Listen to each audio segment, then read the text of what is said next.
वक्त के साथ हमीरपुर का राजवंश अपनी अधूरी कहानी कह रहा था। हवेली की दीवारें जैसे कुछ कहना चाहती थी, कई राज इन दीवारों में दफन थे।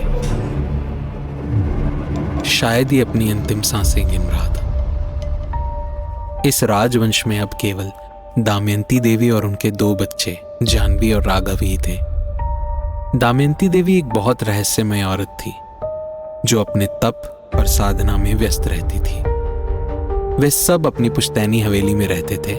हवेली की देखरेख करने में अन्य कई नौकर चाकर थे, परंतु उनका सबसे भरोसेमंद केवल एक भूषण सिंह। एक बार दमयंती देवी अपने तप में विलीन थी, तभी उनका ध्यान कौओं की अशुभ ध्वनि से टूटा।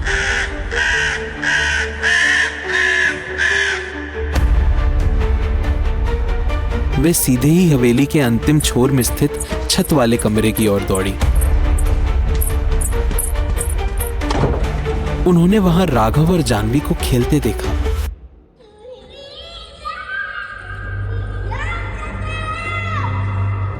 दमयंती देवी ने उन्हें बहुत डांटा, क्योंकि हवेली का यह हिस्सा किसी के लिए भी आने जाने के लिए वर्जित था। 17 साल बीत गए। वक्त देखते ही देखते बीत जाता है। जानवी अब अपने फर्स्ट ईयर कॉलेज में है। एक दिन कॉलेज में बैठे बैठे वह अपने दोस्तों के साथ मस्ती कर रही होती है और तभी उसका फोन बजता है।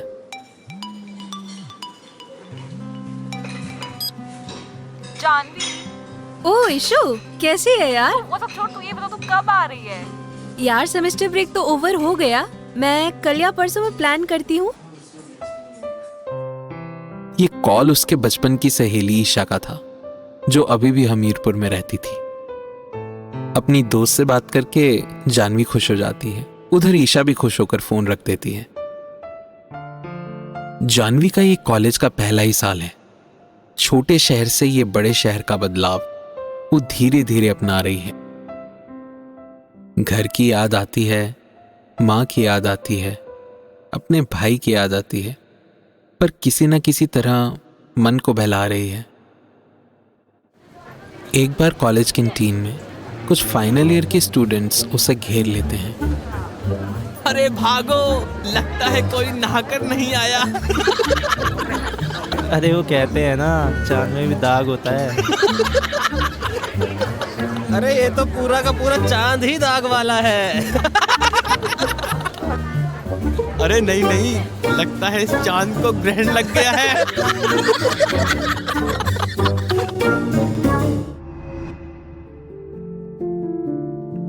उसे अपने रंग रूप के कारण बचपन से ही ये सब सुनना पड़ता था, जो उसे जाने अनजाने बहुत परेशान करता था।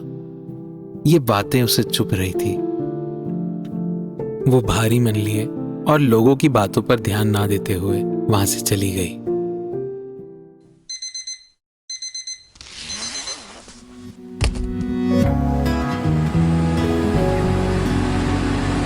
अगली सुबह 10 घंटे बस का सफर तय करके जानवी फाइनली अपने घर पहुंच जाती है। वही शुद्ध हवा, वही पेड़ पौधे, वही खुला आसमान। शहर में तो वो इन सब नजारों के लिए तरस ही गई थी।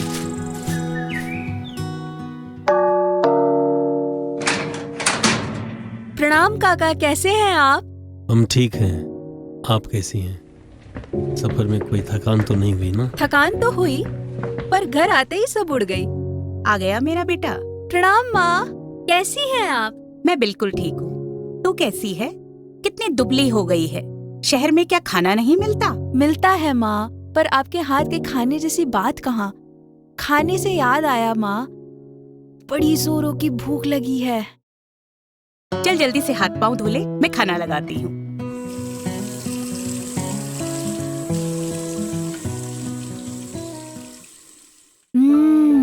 वही खुशबू, वही स्वाद। माँ, आप हमेशा ऐसा कैसे कर लेती हैं? और ले ना बेटा। कॉलेज में सब ठीक है? जी माँ, सब ठीक है।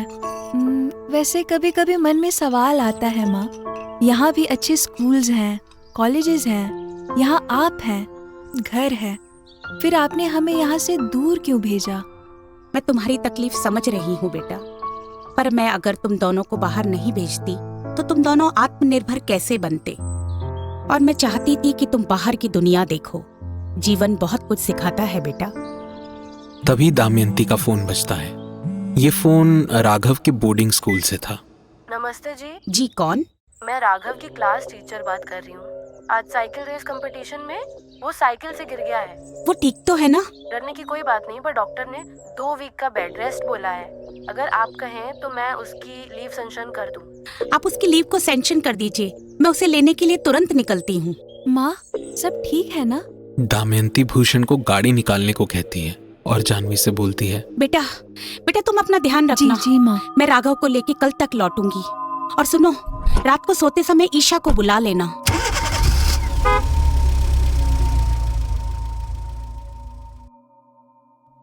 दमयंती के कहने पर जानवी ईशा को अपने पास बुला लेती है। दोनों लगभग 6 महीने बाद फिर से मिल पाए। दोनों मिलकर अपने स्कूल की यादें ताजा करते हैं और खूब हंसते हैं। चलना, छत पर चलते हैं। मौसम कितना रोमांटिक हो रहा है। थोड़ी हवा खाने का मजा लेते हैं। या फिर तुम ही बैठे बैठे बोर होती रहे। मेरी तो प्लानिंग छत पर मस्ती करने की है। नहीं, माँ को पता चल गया तो शामत आ जाएगी। अरे क्यों? ऐसा भी क्या है छत पर? यार, तू फिर से बोलेगी वही सब पुरानी बातें। पर वहाँ पे एक शापित कमरा है, हम वहाँ कभी नहीं गए। अबे यार, ये हमेशा ऐसी हवेलियों में ऐसे कमरे होना जरूरी है क्या? चल चल चल, मेरी लाडली, कुछ नहीं होगा तुझे, मैं हूँ ना। यार, तू एक बार में क्यों नहीं मानती? ईशा और जानवी दोनों छत के कमरे के बाहर थे। दोनों ही उसे गौर से देख रहे थे। ये है तेरा शापित कमरा। यार, गहरे सन्नाटे में घुप अंधेरा इस जगह को और भी भयंकर बना रहा था। पुराने दरवाजे पर एक धागा बंधा था जो शायद एक तरह का रक्षा सूत्र था। स्वभाव से चंचल ईशा उस धागे को तोड़ देती है और दरवाजा खोल देती है। हमेशा से इस कमरे में जाने के लिए तरसती जानवी अपने कदम आगे ही बढ़ाती है कि उसी समय ईशा उसे एक जोरदार धक्का देती है और बाहर से दरवाजा बंद कर देती है। ईशा, मजाक मत कर, खोल जल्दी। यार, मुझे डर लग रहा है। अरे डर मत यार, मैं यहीं पर तो हूँ। क्या होगा जानवी का? क्या वो इस कमरे से निकल पाएगी? और ईशा ने उसे इस तरह कमरे में बंद क्यों किया?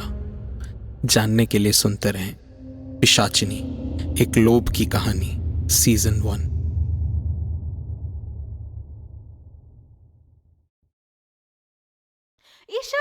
ईशा, मजाक मत कर, खोल जल्दी। यार, मुझे डर लग रहा है। ईशा! अरे डर मत यार, मैं यहीं पर तो हूँ। ईशा के हंसी के ठहाकों के बीच जानवी की आवाज कहीं गुम हो जाती है। Jahnavi, are you okay? Isha दरवाजे को खोलती है। Jahnavi, are you okay? पर इस बार वो अंदर से बंद होता है। ईशा बहुत कोशिश करती है। जानवी, कुछ सुनाई दे रहा है? जानवी, क्या हुआ? पर दरवाजा टस से मस नहीं होता। ईशा घबरा जाती है और सीधा भूषण काका को लेने भागती है। भूषण काका कहाँ हो आप? मीना दीदी, कोई है? जानवी कमरे के अंदर घुप अंधेरे में कहीं खो सी जाती है। ये कमरा पूरी हवेली से बिल्कुल अलग था। जानवी को उस जगह से एक अजीब सा अपनापन महसूस हो रहा था। उसे हमेशा से लगता था कि ये जगह उसकी यादों का एक हिस्सा हो, एक ऐसी याद जिसे वे पहचान नहीं पा रही थी। तभी उसका ध्यान एक आवाज से टूटता है। जानवी, आ गई तुम। कितने वर्षों से तुम्हारी ही प्रतीक्षा थी। कौन है? कितने दुख उठाती हो, कितनी पीड़ा सहती हो, बड़ी बहादुर हो, पर दुख तो लगता है। देखिए, आप जो कह रही है वैसा कुछ नहीं है। भूषण काका,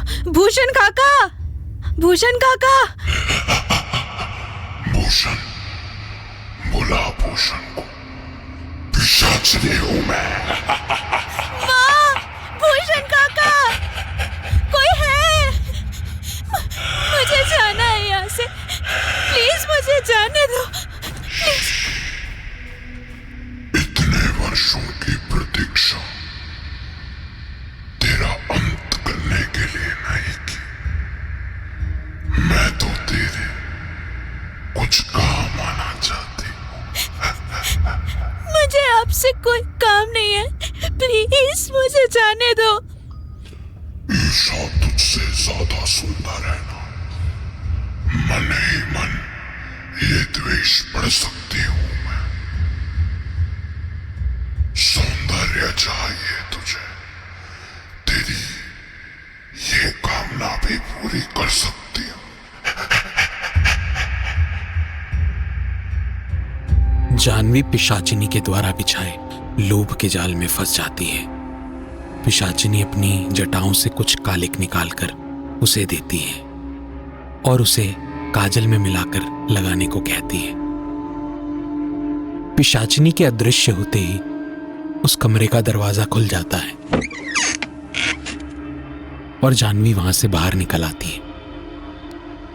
दूसरी तरफ ईशा भूषण को लेकर छत पर आती है और जानवी को छत पर देखकर चौंक जाती है। थैंक गॉड तू ठीक है। I'm so sorry जानवी, मुझसे वो खुला भी नहीं, वो बंद हो गया था। It's I'm so okay. sorry, thank God तू ठीक है। मैं ठीक हूँ ईशा। आप दोनों ऊपर क्यों आई थी?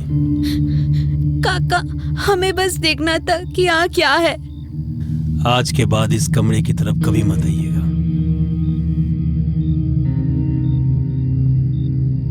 भूषण के चेहरे पर एक चिंता की लकीर थी, जो जैसे किसी पुरानी घटना को याद कर रहा हो। जानवी और ईशा के वहां से जाते ही भूषण छत को ताला लगाकर एक गहरी सांस लेता है, जैसे उसने किसी बड़ी मुसीबत को टाल दिया।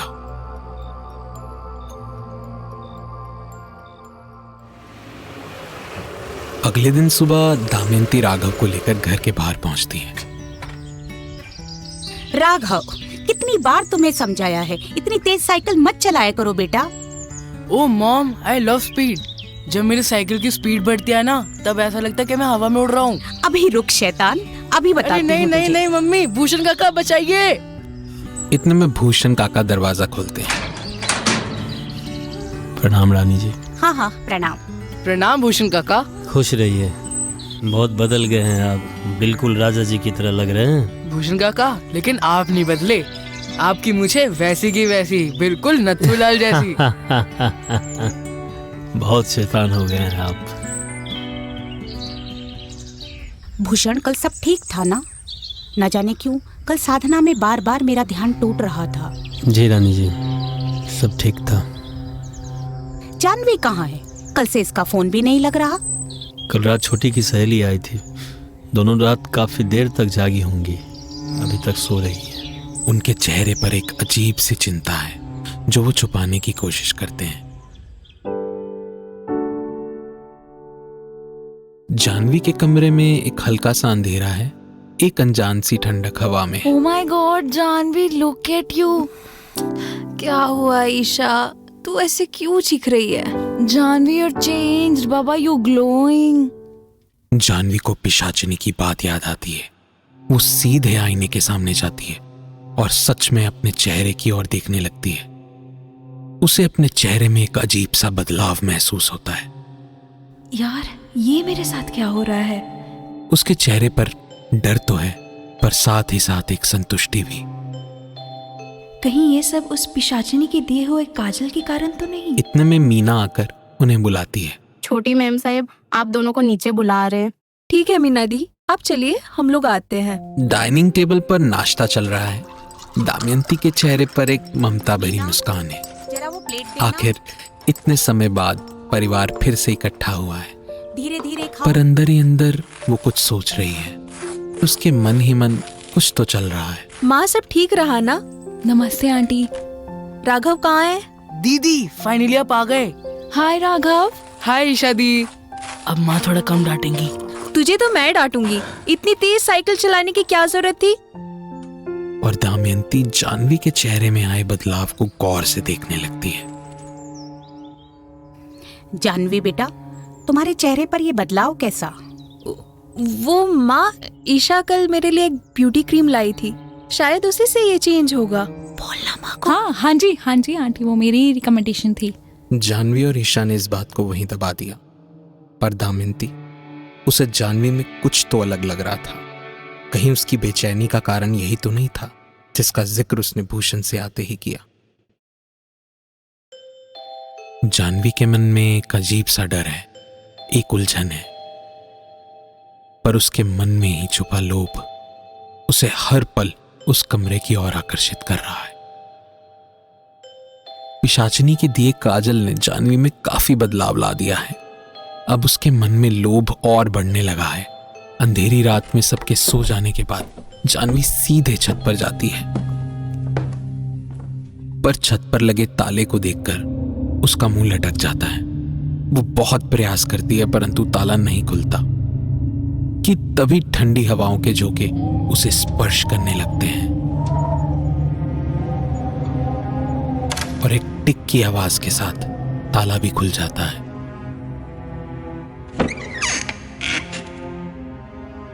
वो क्या था जो जानवी को यहां खींच लाया? और पिशाचिनी, क्या वो जानवी की सभी इच्छाओं को पूरा कर पाएगी? जानने के लिए सुनते रहें पिशाचिनी, एक लोभ की कहानी, सीजन 1।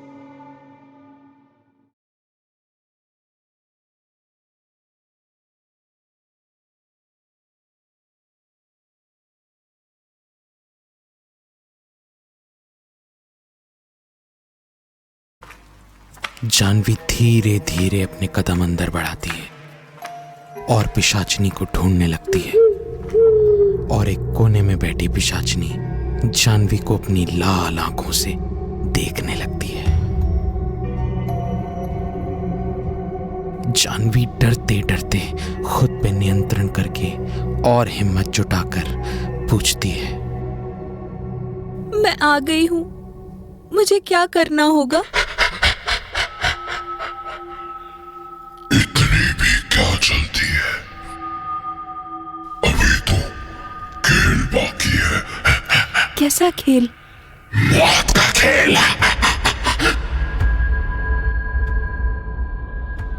अब ध्यान से सुन, तुझे सौंदर्य चाहिए और मुझे ऊर्जा। तुझे अपने 3 करीबी लोगों को यहाँ लाना होगा। मैं उनकी ऊर्जा लेकर कुछ स्वयं रखूंगी और कुछ तुझे दूंगी, और उन 3 लोगों का चयन मैं करूंगी। और सबसे पहले यहाँ आएगी कौन? मीना। दमयंती अपनी तपस्या में लीन है, पर पता नहीं आज क्यों बार बार पिशाचिनी का चेहरा उसका ध्यान तोड़ रहा है। वो एक असमय संकट को महसूस कर पा रही है। ओम त्रिकाल रक्षाय नमः। वो अपना ध्यान वहां से हटाकर खुद को संभालती है। तभी राघव आकर माँ को गले लगा लेता है। माँ, मेरी प्यारी माँ, आप कितनी अच्छी हैं, कितना ख्याल रखती हैं आप मेरा। शैतान, अब क्या शरारत की तूने? इतने में जानवी भागते हुए आती है। माँ, इस रघु ने मेरा सारा मेकअप खराब कर दिया। कोई बात नहीं बेटा, और आ जाएगा। घर के कोने कोने में अजीब सी वीरानता है। चांदनी रात में एक छत के कोने में एक छाया सी हिल रही है। जानवी के मन में हलचल सी है। उसके चेहरे पर एक अजीब सी बेचैनी है। अंदर का लोभ उसकी सूझबूझ को धुंधला कर रहा है। जानवी मीना के पास जाकर बात करती है। मीना दी, ये साड़ी तो खूब खिल रही है आप पर। धन्यवाद छोटी मेम साहिब। जानवी अपने गले की चैन निकालकर मीना को पहना देती है। अरे मेम साहिब, ये आप क्या कर रही हैं? अरे दी, जिसकी कमी थी वही पूरी कर रही हूँ। देखिए कितनी जच रही है आप पर। नहीं मेम साहिब, ये हम नहीं ले सकते। मीना दी, ये चेन मुझे ऊपर छत वाले कमरे से मिली है। वहाँ बहुत गहने हैं। सच में? इसीलिए वहाँ ताला रहता है। और क्या दी, मैं तो कहती हूँ अभी चलिए आज मेरे साथ, जो पसंद आए ले लेना। नहीं नहीं मेम साहिब, मैं नहीं जा पाऊंगी आपके साथ। लोभ इंसान को क्या से क्या बना देता है। मीना को हमेशा से ही गहनों का शौक था, पर उसके पास एक भी गहना नहीं था। जानवी का प्रस्ताव उसने ठुकरा तो दिया, पर उसकी बात ने मीना के मन में लोभ को जन्म दे ही दिया। जानवी की मीना को मनाने की सारी कोशिशें नाकाम हो रही थी। एक के बाद एक उसके सभी प्रयास विफल हो रहे थे। मीना जानवी को देखते ही अपना रास्ता बदलने लगी थी। जानवी ने तय किया कि वो पिशाचनी से जाकर मिलेगी और उसी रात वो छत वाले कमरे की ओर बढ़ गई। समय से पहले ही किसी के कदम यहाँ बढ़ाए। मैंने मीना को छत पर लाने की कोशिश की, पर क्या तुझमें अपने सपनों को सच करने का जुनून नहीं? मैं कोशिश कर रही हूँ, पर मीना दी का विश्वास जीतना मुश्किल हो रहा है। तो विश्वास जीत।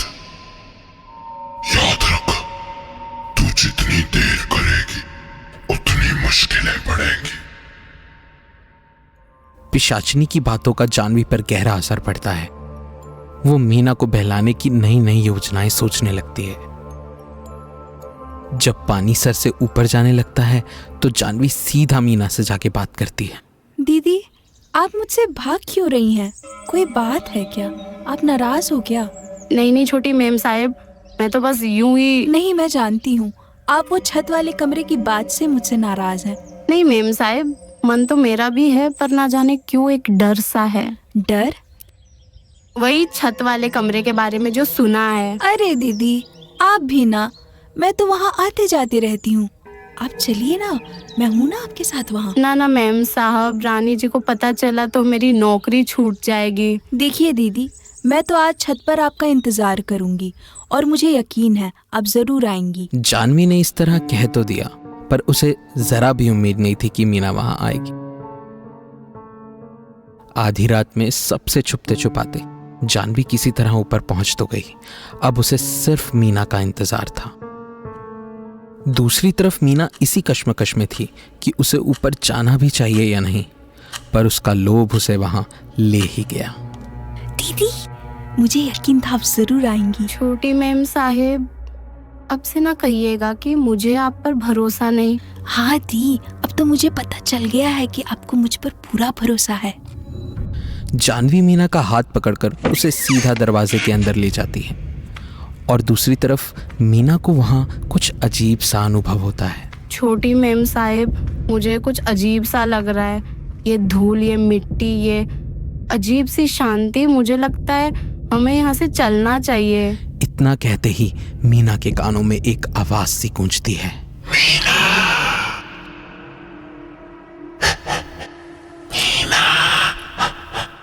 मीना के चेहरे की रंगत उड़ने लगती है। अद्भुत जानवी, मौत की पक्की है तू। मीना को यहाँ ले ही आई। ये सुनते ही मीना सहम गई और उसने डरते डरते जानवी से पूछा कि ये कौन है, और पिशाचिनी ने जवाब दिया, मैं तो सबकी मनोवांछित इच्छाओं की पूर्ति करती हूँ। पिशाचिनी जी, मीना दीदी को गहने बहुत पसंद है। साधु, तब तो इसे गहनों में सजा कर ही यहाँ से भेजूंगी। इतना कहते ही पिशाचिनी की आंखें चमकने लगी। उसने मीना को पूरी तरह अपने वश में कर लिया था। जानवी की आंखों के सामने पिशाचिनी ने मीना के शरीर की सारी ऊर्जा खींच ली और मीना ने उसी क्षण दम तोड़ दिया। बादल गरजने लगे। पिशाचिनी खूब गर्जना करके हंसने लगी, जैसे काफी समय बाद उसकी प्यास बुझी हो। पिशाचिनी ने अपना भयावह हाथ जानवी के मुंह पर फेरा और जानवी के रूप में एक अलग ही तेज आने लगा। अब अब तक मीना की मौत पर पछता रही जानवी रूप मिलते ही जैसे सब भूल गई। उसे लगा जैसे मीना की यही नियति थी। सौंदर्य के प्रति इस लोभ ने जानवी की सही गलत समझने की शक्ति को भी खत्म करना शुरू कर दिया था। तभी जानवी के कानों में पिशाचनी की एक नई आवाज गूंजी, ईशा, ईशा, ईशा। इतना कहकर पिशाचनी अदृश्य हो गई और जानवी की सांस वहीं की वहीं अटक गई। ईशा उसके बचपन की दोस्त थी। ईशा की सुंदरता से जानवी के मन में चाहे कितनी भी ईर्ष्या क्यों ना हो, पर वो उसे इस तरह धोखा नहीं दे सकती थी। जानवी सर पकड़कर वहां से चली गई। क्या जानवी मीना की ही तरह ईशा की भी बलि अपने लालच के लिए दे देगी, या वो पिशाचनी के बारे में सच सच जाकर अपनी मां को बता देगी? जानने के लिए सुनते रहें पिशाचनी, एक लोभ की कहानी, सीजन 1।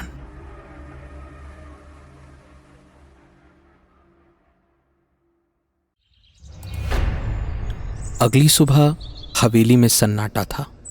दमयंती, भूषण, जानवी, राघव व अन्य सभी सदस्य मीना की लाश को देख रहे थे, जो हवेली की तिजोरी वाले कमरे में मिली। हैरान करने वाली बात तो यह थी कि तिजोरी खुली हुई थी और मीना की लाश सभी गहनों से सजी हुई थी। दमयंती कश्मकश में थी। उसे यह बिल्कुल समझ नहीं आ रहा था कि इस हवेली में आखिर हो क्या रहा है। वो अपनी साधना को बढ़ाने लगती है। दूसरी ओर ईशा जानवी से मिलने आती है। जानवी यार, ये कैसे हो गया? यार ये तो मुझे भी नहीं पता। मुझे तो कुछ अजीब ही लग रहा है। ईशा, हम कुछ और बात करें। मुझे वैसे भी कुछ अच्छा नहीं लग रहा। Oh, I am sorry. अच्छा चल, मैं तुझे बाहर लेकर चलती हूँ। You need to get some air and what? Pasta. What else your favourite? Isha Jahnavi को लेकर उसी कैफे में आ जाती है जहां वो बचपन में आया करते थे। अरे तू अभी भी मुंह लटका कर बैठी है। देख, पास्ता ठंडा हो रहा है। ध्यान कहाँ है तेरा? अरे यार कुछ नहीं, तू स्टार्ट करना, मैं ले रही हूँ। जानवी के मन में ईशा को लेकर ही बेचैनी थी। रह रहकर उसके कानों में पिशाचनी की आवाज गूंज रही थी, जो ईशा का नाम ही ले रही थी। उसका मन ये फैसला नहीं ले पा रहा था कि ईशा का बलिदान करना ठीक है या नहीं। तभी ईशा ने उसे कहा, यार जानवी, वैसे वो फेयरनेस क्रीम तो अपना कुछ ज्यादा ही कमाल कर रही है। सच में? तुझे कुछ चेंज नजर आ रहा है क्या? बहुत चेंज है सच में। यू नो, मितुल ने मेरा स्टेटस देखा, तुझे देखा and he was asking about you. Really? हाँ, तेरा नंबर भी मांग रहा था। फिर क्या? मैंने कहा I need a pasta treat and it's a top secret. ये ट्रीट उसी की तरफ से है। And don't overreact, he is coming. यार ईशा, तुम मार खाएगी। मितुल, जानवी और ईशा एक ही स्कूल में थे। जानवी बचपन से ही मितुल को पसंद करती थी, पर मितुल हमेशा ईशा के आगे पीछे ही घूमता रहता था, जो उसे बिल्कुल पसंद नहीं था। इतने में मितुल आकर उन दोनों के साथ बैठ जाता है। Hey girls, what's going on? Enjoying pasta? यार मितुल, एक्चुअली मुझे नहीं पता था कि तुम आ रहे हो। That's fine यार, अब तो पता चल गया ना। यार मितुल, ये जानवी तुझे हमेशा से पसंद करती है। तो क्या बोल रही है? Come on यार ईशा, तुम ठीक हो ना जानवी? लो पानी पियो। मितुल आज पहली बार जानवी में इंटरेस्ट ले रहा था, जो जानवी को हमेशा से चाहिए था। इतने में मितुल जानवी की ओर हाथ बढ़ाते हुए कहता है, Janvi, would you like to dance? इससे पहले जानवी कुछ कह पाती, ईशा ने मितुल का हाथ थामा और जानवी की तरफ देख के कहा, नॉट नाउ बेब, अभी से मुझे काफी हिसाब लेना है। Let's go. इतना कहकर ईशा मितुल को डांस करने के लिए ले गई। जानवी को ईशा की ये बात बिल्कुल अच्छी नहीं लगी। उसने मन ही मन फैसला कर लिया था, जो उसे अब तक परेशान किए हुए था। ईशा और जानवी अब कैफे से घर लौट रहे थे। तभी जानवी ने ईशा से कहा, यार ईशू, I wanna confess something. ओहो, फाइनली जानवी मैडम अपना कुछ राज बताने जा रही हैं। कोई सुन ना ले।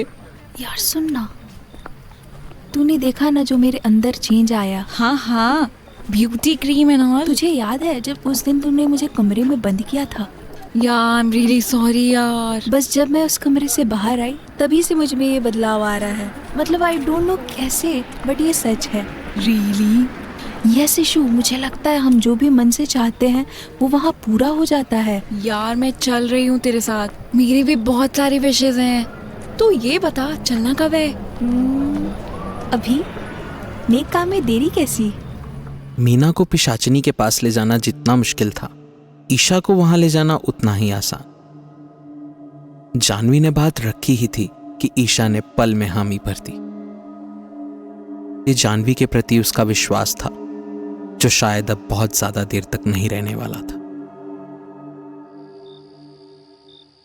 जानवी और ईशा छत पर पहुंच चुके थे। वो उस दरवाजे के बिल्कुल सामने खड़े थे। जानवी ईशा को यहां ले तो आई थी, पर ना जाने क्यों उसके मन में एक अजीब सा डर था। पर दूसरी ओर उसके मन में ही लोभ भी था, जो उस पर इस हद तक हावी हो चुका था कि उसे ये जानते हुए भी कि ईशा से उसकी ये आखिरी मुलाकात होगी, कुछ फर्क नहीं पड़ रहा था। जानवी कमरे का दरवाजा खोलती और दोनों कमरे के अंदर जाती।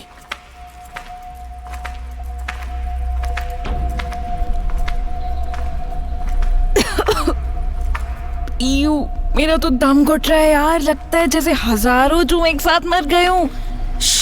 चुप कर यार। ये क्या है मम्मी?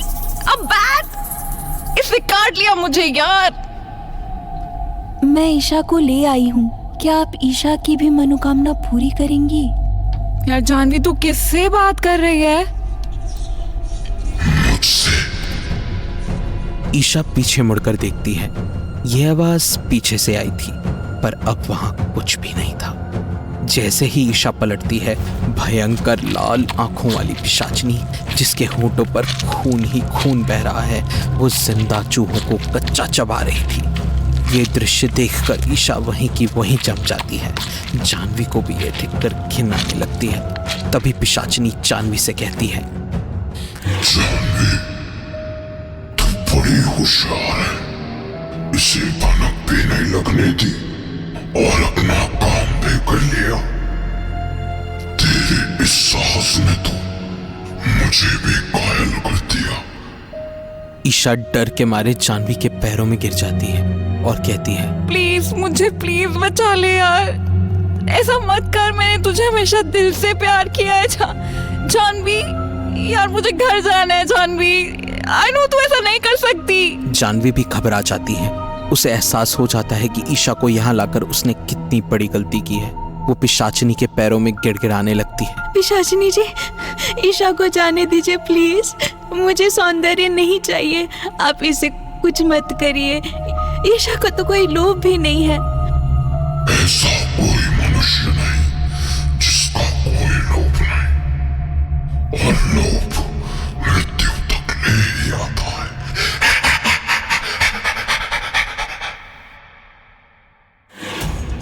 इतना कहते ही पिशाचिनी खूब जोर जोर से हंसने लगती है। जानवी की लाख विनती पर भी पिशाचिनी उसकी एक नहीं सुनती और धीरे धीरे उसकी चटाएं ईशा के गले में एक फंदा सा बना लेती है।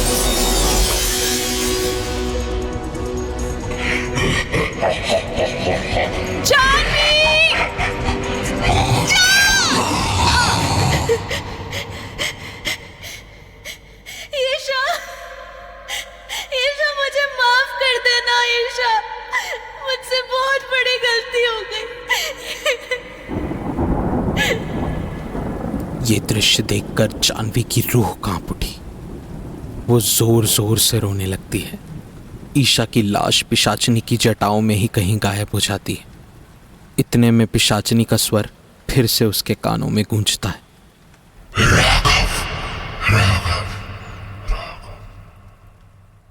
ये कहकर पिशाचिनी अदृश्य हो गई। राघव का नाम सुनकर जानवी के पैरों तले जमीन खिसक गई। जानवी को अपने किए पर घोर पछतावा हो रहा था। ईशा को खोने का जो सदमा उसे लगा था, वो उससे पूरी तरह बाहर आई भी नहीं थी कि राघव को लेकर उसकी चिंता चरम सीमा पर पहुंच गई। क्या जानवी ईशा की तरह राघव की भी बलि देने के लिए तैयार हो जाएगी, या वो पिशाचिनी से राघव के लिए लड़ेगी? क्या दमयंती की साधना में पिशाचिनी का बार बार दिखना उसे इन्हीं घटनाओं का संकेत दे रहा था? जानने के लिए सुनते रहें पिशाचिनी, एक लोभ की कहानी, सीजन 1। सुबह होने में अभी कुछ ही वक्त बचा था। दमयंती अपनी साधना में लीन थी। न जाने क्यों पिशाचिनी और जानवी एक साथ उसे दिखाई दिए। वो घबरा कर उठ गई, उसकी सांस फूलने लगी। इतने में वहां सहमी घबराई जानवी आ जाती। माँ, वो छत पर कमरे में। जानवी बेटा, नहीं नहीं, चुप हो जा बेटा। क्या हुआ मेरा बच्चा? दमयंती जानवी को चुप करवाती है और तभी जानवी अब तक की सारी घटनाओं के बारे में दमयंती से कह देती। छत के कमरे पर जाना, वहां पिशाचिनी से मिलना, मीना और ईशा का वहां बेरहमी से मारा जाना और पिशाचिनी का तीसरा शिकार राघव का होना। ये सुनकर दमयंती भूषण से कहती है, भूषण, मुझे तुमसे ये उम्मीद नहीं थी। इतनी बड़ी बात हो गई और तुमने मुझे बताया तक नहीं। हमसे भूल हो गई रानी जी, हमें क्षमा कर दीजिए। तुम समझ नहीं रहे भूषण। मेरा पिछली बार जब उससे सामना हुआ था वह तब भी बहुत भयंकर थी। उस समय तो पुरोहित जी ने उसे अपनी मंत्र शक्ति से कमरे में बंद कर दिया था। इतना कहकर दमयंती सीधा अपने गुरुजी और इस राजवंश के पुरोहित जी के पास इस समस्या के समाधान के लिए निकल पड़ती है। दूसरी ओर जानवी भूषण काका से अपनी सभी गलतियों के लिए क्षमा मांगती है। काका, मुझे माफ कर दीजिए, मेरी वजह से माँ ने आपको डांटा। काका, माँ ये सब क्या कह रही हैं? मुझे तो कुछ समझ नहीं आया। लगता है सही समय आ गया है जब हवेली के कुछ पुराने राज को बाहर आना होगा। वो पिशाचिनी कोई और नहीं, आपके पिता देव प्रताप की पहली पत्नी है। आपके दादाजी हमेशा से इस शादी के खिलाफ थे। ये विवाह नहीं हो सकता। पर आपके पिता पर उस औरत ने जाने कौन सा जादू कर दिया। मैं उससे प्रेम करता हूँ पिताजी। आपके पिता ने आपके दादाजी के मर्जी के खिलाफ उससे विवाह कर लिया। विवाह के बाद ही उसने अपने रंग दिखाने शुरू कर दिए। वह एक तांत्रिका थी। उसने अपनी तंत्र साधना के लिए हवेली के ऊपरी वाले हिस्से पर एक कमरा बनवा लिया। उस पर जैसे कोई भूत सवार था। फिर कुछ ही दिनों के बाद गांव में अजीब अजीब घटनाएं घटने लगी। आपके दादा और पिताजी समझ चुके थे ये सब उसी तंत्र साधना के कारण हो रहा है। एक दिन आपके दादा और आपके पिता ने उसी कमरे में उसे बंद कर दिया और उसने वहां भूखे प्यासे तड़प तड़प कर अपनी जान दे दी। जब वो कमरा खोला गया तब वहां की दीवारों पर खून से लिखा था, मैं वापस आऊंगी। इस घटना के कुछ दिन बाद सबका जीवन अपनी जगह पर सामान्य तरीके से लौट चुका था। शायद ये आने वाले तूफान से पहले की शांति थी। वो कुलक्षणी पिशाचिनी बनकर लौटी। उसने आपके दादाजी और मेरे बड़े भाई को आपके पिताजी और मेरी आंखों के सामने ही मार डाला।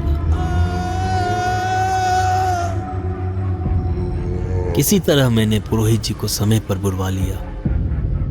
पुरोहित जी अपने एक शिष्या के साथ हवेली पहुंच गए। त्रिकाल रक्षाय नमः।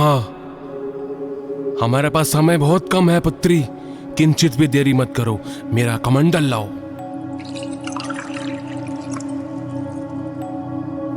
ओम उग्रम वीरम महाविष्णु ज्वलतम सर्वतोमुखम नरसिंहम भीषणम भद्रम मृत्यु नमाम्यहम्। ओम उग्रम वीरम महाविष्णुम ज्वलतम सर्वतोमुखम नरसिंहम भीषणम भद्रम मृत्यु नमाम्यहम्। जो मांग रही है सो पाएगी। अभी इसी क्षण इसी हवेली के इसी कमरे में तू सदैव के लिए बंद हो जाएगी। उन्होंने अपनी मंत्र सिद्धि से उस पिशाचिनी को उसी कमरे में फिर से कैद कर दिया। पुरोहित जी ने जाने से पहले अपने उस शिष्या से कहा, दमयंती, इस हवेली को तुम्हारी जरूरत है पुत्री। मैं चाहता हूं तुम देव से विवाह करके इस हवेली में ही रहो और अपनी साधना से इस हवेली को सदैव सुरक्षित रखो। देव, क्या तुम इस बात से सहमत हो?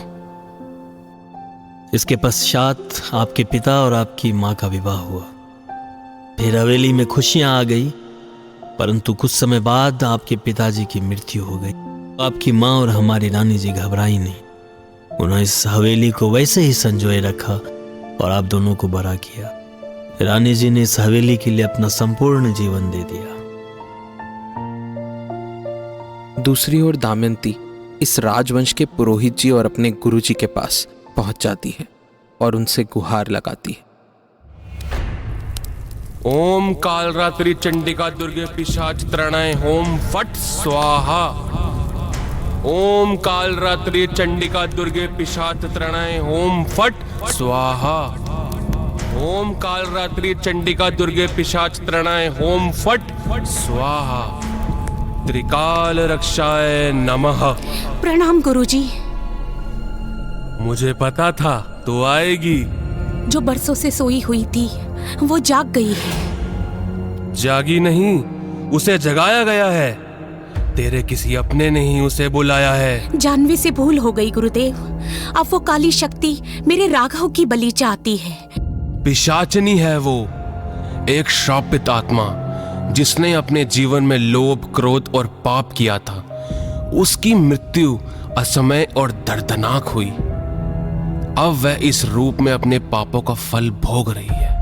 वह शिकार करती है दमयंती, कमजोर आत्मा को अपने वश में कर लेती है और उनकी ऊर्जा चूसकर अपनी शक्ति बढ़ाती है। पिशाचनी उन लोगों को अपना शिकार बनाती है जिनके मन में भय या लोभ हो। याद रखो पुत्री, यह केवल भारी शक्ति से लड़ाई नहीं है, ये तुम्हारे मन और आत्मा की परीक्षा भी है। सच्चाई और धर्म के मार्ग पर चलोगी तो कोई भी बुराई तुम्हें छू नहीं पाएगी। कृपा करके हमारी रक्षा कीजिए गुरुदेव। तेरी सहायता मैं नहीं, स्वयं अग्निदेव करेंगे। शंभू। आज्ञा गुरुदेव। दमयंती, मुझे खेद है कि मैं स्वयं तुम्हारी सहायता के लिए उपस्थित नहीं रह सकता, परंतु मेरे आशीर्वाद स्वरूप इस लड़ाई में शंभू तुम्हारी सहायता करें। जय जय जय अनंत अविनाशी, करत कृपा सबके घटवासी। दुष्ट सकल नित मोहि सतावे, भ्रमत रहो मोहि चैन न आवे। त्राहि त्राहि मैं नाथ पुकारो, यह अवसर मोहियान उबारो। लै त्रिशूल शत्रुन को मारो, संकट से मोहियान उबारो। पुरोहित जी की बातें दमयंती के लिए समझना थोड़ा मुश्किल हो रही थी। वह शंभू को लेकर वहां से चली गई। और क्या शंभू के साथ मिलकर दमयंती अपने परिवार को इस बड़े संकट से बचा पाएगी? क्या पिशाचिनी का अंत हो पाएगा? जानने के लिए सुनते रहें पिशाचिनी, एक लोभ की कहानी, सीजन 1। शंभु शंकर शिव प्रलयंकर, अति बलबीर सुधीर भयंकर। डम डम टिमिक टिमिक डम डम डम, हर हर हर शिव हर हर शंकर। हवेली पहुंचकर दमयंती सबसे शंभू का परिचय करवाती है। शंभू अपने तप की शक्ति से हवेली की नकारात्मक ऊर्जा को भांप लेता है और कहता है, शमशान में साधना करते वक्त भी कभी इतनी भयंकर काली ऊर्जा महसूस नहीं हुई। इन दीवारों में लगा खून महसूस कर पा रहा हूँ रानी जी। गुरुजी ने कहा था कि हमारी रक्षा अग्निदेव करेंगे। गुरुजी का संकेत किस और हो सकता है? मुझे लगता है गुरुजी का संकेत उसी ओर है जिसका प्रयोग वर्जित है। क्या तुम समझ रहे हो कि तुम क्या कह रहे हो? रानी जी, मैं जानता हूँ, मगर इसके सिवा और कोई चारा भी नहीं है। शंभू की बात सुनकर दमयंती उस रहस्यमय विद्या को सिद्ध करने में जुट जाती है जिसके बारे में अब तक केवल उसने सुना ही था। दूसरी ओर शंभू सकारात्मक ऊर्जा चक्र से हवेली की नकारात्मकता को खत्म करने की कोशिश करता है। मां के इस प्रयास को देखकर जानवी का मन अब कुछ शांत होने लगा था, पर राघव के लिए उसका मन अब भी बेचैन था। यूं तो दमयंती अपने पूरे परिवार को हवेली से लेकर कहीं दूर जा सकती थी, पर पुरोहित जी ने उसे ऐसा करने से सख्त मना किया था। ऐसा करने से जानवी की जान को तो खतरा था ही, और साथ ही साथ पिशाचिनी के आजाद होने की भी आशंकाएं थी। उन्हें जो भी करना था वो बिल्कुल सोच समझकर और हवेली के उसी छत वाले कमरे के बीच में करना था, क्योंकि हो ना हो पिशाचिनी अब भी पुरोहित जी की उस मंत्र शक्ति से कहीं ना कहीं बंधी हुई थी। इसी कारण वह उस कमरे से बाहर नहीं आ पा रही थी। जानवी अपने कमरे में परेशान सी बैठी थी और तभी राघव उसके पास आकर कहता है, अरे दिया, आप उदास क्यों बैठे हो? मुझे बताओ, आपकी प्रॉब्लम यूं ही सॉल्व कर दूंगा। कुछ नहीं राघव, बस यही जो हवेली में हो रहा है। मीना के मन में और ईशा के मन में, दोनों के मन में लोभ था, इसलिए पिशाचिनी ने उन्हें अपना शिकार बनाया। पर राघव, वो तो अभी छोटा सा बच्चा है, उसका ऐसा क्या लालच होगा कि उसे पिशाचिनी ने अपना शिकार बनाया? ये सवाल जानवी के मन में रह रह कर उठ रहा था। तभी उसने राघव से पूछा, राघव, क्या तुम्हारा कोई सपना है? ऐसा क्या है जो तुम्हें अभी तक नहीं मिला? दी, वो शौर्य है ना, वो हमेशा मुझे हरा देता है। लास्ट टाइम तो मैं उसे हराने वाला था, लेकिन पता नहीं कैसे मेरा बैलेंस बिगड़ गया और मैं वहीं गिर गया। मेरा बस एक ही ड्रीम है, उस शौर्य को हराना और साइकिल टूर्नामेंट की प्राइज मनी जीतना। आखिर वो समय आ ही गया जब पिशाचिनी ने जानवी को राघव को लेकर आने के लिए कहा था। दमयंती पिछले 5 दिन से उस रहस्यमयी शक्ति को सिद्ध करने का प्रयास कर रही थी, परंतु वह उसमें अब तक सफल नहीं हो पाई। दूसरी ओर शंभू की सकारात्मक ऊर्जा ने हवेली की नकारात्मक ऊर्जा पर घोर प्रहार करके उसे काफी हद तक कम कर दिया था। जानवी, दमयंती, शंभू, भूषण और राघव पांचों छत वाले कमरे के बाहर पहुंच जाते हैं। दमयंती जानवी को लेकर अंदर जाती है और शंभू और भूषण को राघव की सुरक्षा के लिए बाहर रहने को बोलती है। इस बार अंदर जाते ही जानवी डर के मारे कुछ बोल ही नहीं पाई और सामने से पिशाचिनी की आवाज आती है, दमयंती, मुझे तो लगा था तुम पहले ही समझ जाओगे, पर अभी साधना में कमी है तुम्हारी। क्यों कर रही हो तुम ये सब? क्या पिछली बलियों से तुम्हारा पेट नहीं भरा? दमयंती उसी मंत्र का प्रयोग करती है जिससे पुरोहित जी ने उसे यहाँ बांधा था। उग्रम वीरम महाविष्णुम ज्वलंतम सर्वतोमुखम नरसिंहम भूषणम। पिशाचिनी चिल्लाती हुई दमयंती पर अपने हाथ से वार करती है और दमयंती सीधे जमीन पर गिर पड़ती है और बेहोश हो जाती है। उसी वक्त जानवी चिल्लाती है, भूषण काका। जानवी की चीख सुनकर राघव खुद को रोक नहीं पाता और तुरंत अंदर कमरे में चला जाता है। राघव के पीछे भूषण और शंभू भी कमरे के अंदर भागते हैं। पिशाचिनी राघव की आंखों में देखकर उसे सम्मोहित कर लेती है। राघव, मेरे पास आओ। देखो, तुम्हारी माँ और दीदी तुम्हारी वजह से कितना संकट भोग रहे हैं। इन्हें मुक्त करो, मेरे पास आओ। भूषण गुस्से में आकर अपनी कटार से पिशाचिनी पर एक जोरदार वार करता है, जिससे पिशाचिनी को और भी गुस्सा आ जाता है।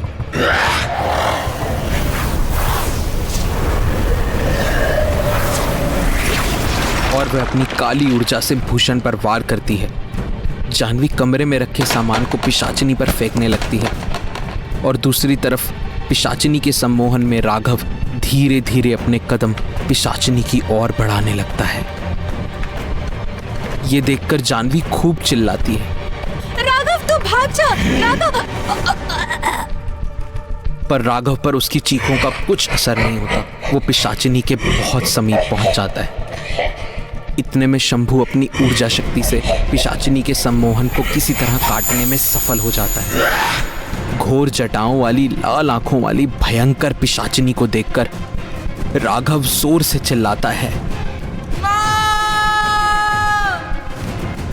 राघव की ये सहमी सी आवाज सुनकर दमयंती तुरंत होश में आ जाती है और वो भी जोर से चिल्लाती है,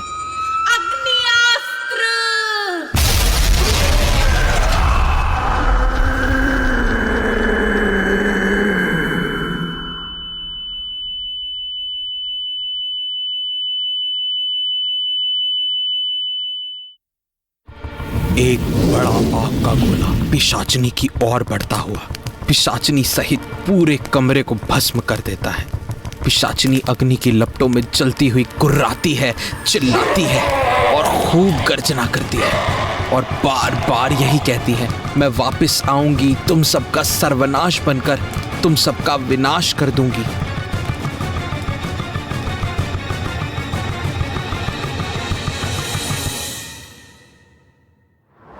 दमयंती ने पिशाचनी पर अग्नि अस्त्र का प्रयोग किया। यह वही विद्या थी जिसका जिक्र शंभू कर रहा था और जिसका संकेत पुरोहित जी ने भी दिया था कि उनकी रक्षा स्वयं अग्निदेव करेंगे। पर यह अग्नि अस्त्र कितना विध्वंसक हो सकता था, इस बात का अनुमान शंभू को था। इसलिए जब दमयंती ने अग्नि अस्त्र का आवाहन किया, उसी क्षण शंभू ने राघव, भूषण, जानवी, दमयंती सबको अपने सुरक्षा चक्र में ले लिया था। उसकी इसी समझदारी के कारण आज वो सब जीवित बच गए थे।